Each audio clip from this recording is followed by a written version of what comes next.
আলহামদুলিল্লাহ, Shakib agro limited আপনাদের সবাইকে স্বাগতম।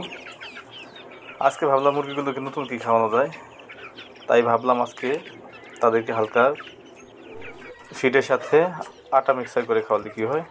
আটার পরিমাণটা যদিও বেশি, ফিডের পরিমাণ খুবই কম। তো দেওয়ার সাথে সাথে আপনারা দেখতে পাচ্ছেন মুরগিগুলো পুরা পাগলের মতো হয়ে গেছে, মানে কীভাবে খাচ্ছে আপনারা দেখতে পাচ্ছেন। ওগুলো হাতে এনে ধরার পর তারা হাত থেকে ঠুকে ঠুকে খাচ্ছে, আবার যখন নিচে রেখে দিচ্ছি তখন এখান থেকে খাচ্ছে। তো মাশাআল্লাহ, মানে তাদের খাওয়ার আগ্রহ দেখে খুবই ভালো লাগলো।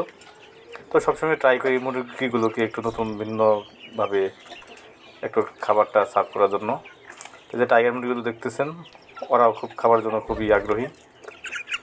আর সবচেয়ে বেশি ফার্মি মুরগিগুলো, মানে ওরা খাওয়ার জন্য খুবই আগ্রহী থাকে সবসময়, আটাগুলো নিয়ে যাওয়ার সাথে সাথে ওরা খায়।